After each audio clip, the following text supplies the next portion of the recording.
আসসালামু আলাইকুম, নতুন একটা ভিডিও নিয়ে চলে আসলাম। যে যেখান থেকে আমার এই ভিডিওটা দেখতেছেন সবাইকে জানাচ্ছি আন্তরিক ভালোবাসা। আশা করি আপনারা সকলে ভালো আছেন। আলহামদুলিল্লাহ আমিও ভালো আছি। আমার আজকের রেসিপি চাপা শুটকি দিয়ে মিষ্টি কুমড়া রান্না। কথা না বাড়িয়ে জেনে নেওয়া যাক কীভাবে রান্না করা হয়। শুরুতে আমি এখানে একটা বড় সাইজের মিষ্টি কুমড়া নিয়ে নিয়েছি। এটা আমাদের নরসিংদীবাসীর একটি পছন্দের খাবার, আমি আজ আপনাদের সাথে শেয়ার করব। এখন আমি মিষ্টি কুমড়াটাকে কেটে নিয়েছি। আমি গোল গোল করে কেটে নেব, খোসা সহকারে কেটে নেব, যেহেতু এটা কড়া।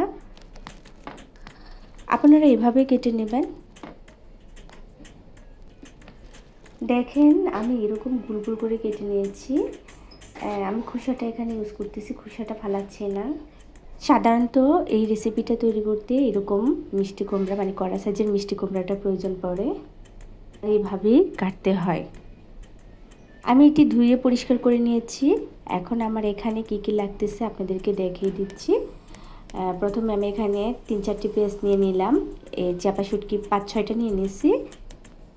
এই শুটকিটা কোন জেলায় কোন নামে ডাকে আমি সঠিক জানি না। আমাদের নরসিংদীতে এটা চাপা শুটকি নামে পরিচিত এবং খুব বিখ্যাত।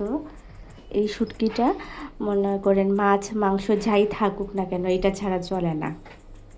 তারপর নিয়ে নিলাম 6টা কাঁচামরিচ আর রসুন নিয়ে নিলাম অর্ধেক। এখন আমি ব্লেন্ড করে নেব। সচরাচর এগুলো পাটায় বেটে নিলে বেশি ভালো হয়।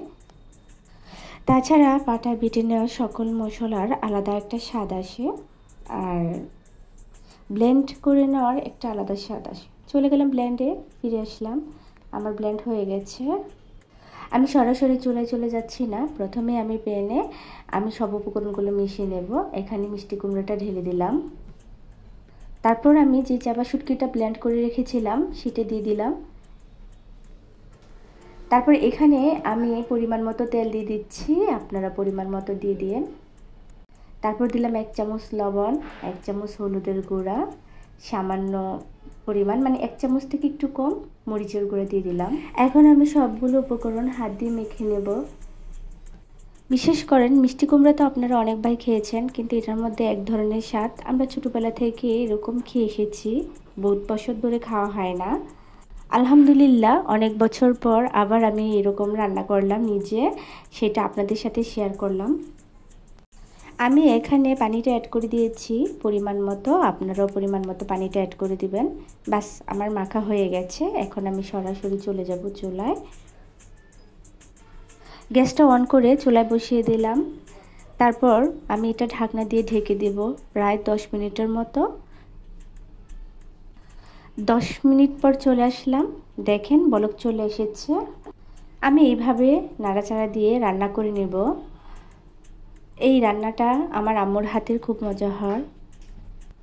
যখন আমি এই রান্নাটা করতেছিলাম তখন আমার আম্মুকে খুব মিস করতেছিলাম। এইভাবে কিছুক্ষণ রান্না করব, তারপর আবার ঢেকে দেব। ফিরে আসলাম আবার 5 মিনিট পর। প্রায় আমার রান্নাটা শেষের দিকে।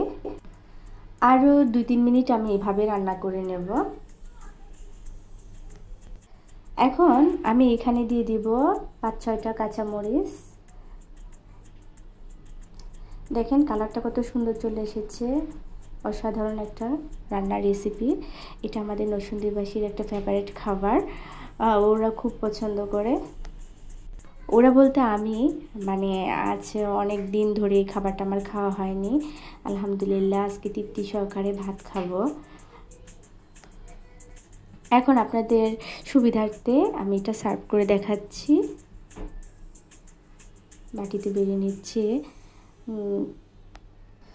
দেখেন কালারটা কি সুন্দর চলে এসেছে। মাশাআল্লাহ দেখতে খুব লোভনীয় হয়েছে। এই খাবারটা আমার খুব পছন্দের, আলহামদুলিল্লাহ শুধু আমার নয় আমাদের নরসিংদীবাসীর একটা ফেভারিট খাবার। আজ আপনাদের মাঝখানে তুলে ধরলাম। চাপা শুটকি আপনারা যেভাবেই খান না কেন সেভাবেই অনেক মজা, আলহামদুলিল্লাহ। আশা করি আমার এই ভিডিওটা আপনাদের ভালো লাগবে। যদি ভালো লাগে একটা like, comment, share and subscribe করে দিন। ধন্যবাদ।